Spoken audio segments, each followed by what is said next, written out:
இதுதான் நோ பால்ல சிக்ஸ் அடிக்கிறது. அதாவது பாலே இல்லாம சிக்ஸ் அடிக்கிறது, அந்த நோ பால். இந்த டீலிமிட்டேஷன் எக்ஸசைஸ் தொகுதி மறு சீராய்வு கான்ஸ்டியூஷன்ல ஆர்டிகல் 82ல கொடுத்திருக்கிற ஒரு எக்ஸசைஸ். அதாவது ஒவ்வொரு சென்சஸ்க்கு அப்புறமாவும் நாடு முழுசுலயும் ஒரு இடத்துல பாப்புலேஷன் கூடி இருக்கு, இன்னொரு இடத்துல பாப்புலேஷன் குறைஞ்சிருக்கும் போது கூடி இருக்கவங்களுக்கு எம்பி சீட் கொஞ்சம் கூட்டி கொடுக்கறதும், குறைஞ்சிருக்க இடத்துல கொஞ்சம் எம்பி சீட்ஸை குறைக்கிறதும். இது பாராளுமன்றத்தில் இருக்கக்கூடிய எம்பி சீட்ஸ் பிக்சடா இருக்கும் பட்சத்தில் மட்டுமே இப்படி கூட்டி குறைப்பாங்க. ஆனா இந்த பாப்புலேஷன் கண்ட்ரோல் மெஷர்ஸ்ல நம்ம தென் மாநிலங்கள் சிறப்பா செயல்பட்டு பாப்புலேஷனை பெருமளவு கண்ட்ரோல் பண்ணிட்டோம். இப்போ இதன் மூலமா இந்த டீலிமிட்டேஷன் நடந்ததுன்னா நமக்கு இருக்கக்கூடிய சீட்ஸ் குறைஞ்சிரும். இந்த ஆக்டிவிட்டியை சரியா பண்ணாத வட மாநிலங்களுக்கு வந்து சீட்ஸ் அதிகமாயிடும். இது நார்மல் ஃபெடரலுக்கு வந்து ஒர்க் அவுட் ஆகாது அப்படின்னு சொல்லிட்டு இந்த டீலிமிட்டேஷன் எக்ஸசைஸை சஸ்பெண்ட் பண்ணி வச்சிருக்காங்க. இது ஹிஸ்டரி. இப்போ இந்த டீலிமிட்டேஷனை திரும்ப பண்ண போறதாகவும் இதன் மூலமா தமிழ்நாட்டுக்கு சீட்ஸ் குறையும் அப்படின்னு சொல்லி தமிழக முதல்வர் வந்து ஒரு பிரச்சனை முன் வச்சு அனைத்து கட்சி கூட்டம் நடத்தி அதுல எல்லா பெரிய கட்சிகளும் கலந்துகிட்டு, சில 1-2 கட்சியை தவிர கலந்துகிட்டு எல்லாரும் முதல்வருக்கும் இந்த தமிழகத்தோட உரிமையை காப்பாற்றுறதுக்கும் போராடி இன்னொரு போற போக்குல தென் மாநிலங்கள் இருக்கக்கூடிய எல்லா எம்பிசியும் ஒண்ணு சேர்ந்து ஒரு ஆக்ஷன் கமிட்டி ஃபார்ம் பண்ண போறோம்னு சொன்னாங்க. சூப்பர் விஷயம். இதுல என்ன டவுட்னா, ஃபர்ஸ்ட் ஆஃப் ஆல் புது பார்லிமெண்ட் கட்டிட்டோம்.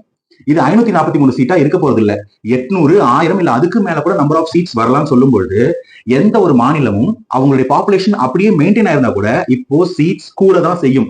ஏன்னா 543 சீட் இருக்கும்போது நமக்கு 39னா அதே ரேஷியோல பாப்புலேஷன் இருந்ததுன்னா 1000 ஆகும்போது நமக்கு 79 89 மாறணும்ல.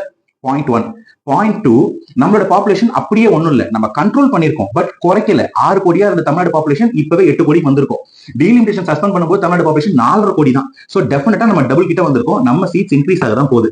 இதெல்லாம் விட முக்கியமான விஷயம், இப்ப யாரு சென்சஸ் எடுத்து முடிச்சா அதுக்குள்ள டீலிமிட்டேஷன் வரப்போகுது. இது எல்லாத்தோட ஹைலைட் காமெடி என்னன்னா, இதுல என்ன போராட்டம், என்ன வந்து கோரிக்கை வச்சிருக்காங்க தமிழகத்துல இந்த அனைத்து கட்சி கூட்டம்னா, தமிழகத்தோட சீட்ஸை 39ல இருந்து குறைச்சிடாதீங்க, குறைக்க விட மாட்டோம், இன்க்ரீஸ் பண்ணணும், இல்ல அப்படியே வைக்கணும்னு கேட்டிருக்காங்க. எப்படி குறையும்? இந்த மாதிரி ஒரு சென்சஸ் எடுத்தாலே தமிழக பாப்புலேஷனும் பார்லிமெண்டோட சீட்ஸ் இன்க்ரீஸ் ஆகும் போது டெஃபினட்டா சீட்ஸ் நமக்கும் இன்க்ரீஸ் தான் ஆக போகுது. உத்தரப்பிரதேஷ், பீகார் அளவுக்கு இன்க்ரீஸ் ஆகாட்டியும் டெஃபினட்டா 39 அதிகமா தான் ஆகும். இது எப்படி இருக்குன்னா, நான் ஒரு கேள்வி கேட்பேன், அந்த கேள்விக்கு பதில் நோ சொல்ல முடியாது. ஏன்னா அப்படி ஒரு கேள்வியே கிடையாது. அப்படி ஒரு இல்லாத கேள்வி கேட்டு எதிர்பக்கம் பதில் சொல்ல முடியாம திக்குமுக்காட வச்சு 2026 தேர்தலுக்கு தமிழக அரசியல் கட்சிகள் பிள்ளையார் சொல்லி போட்டு விட்டன. இதுதான் நோ பால்ல சிக்ஸ் அடிக்கிறது.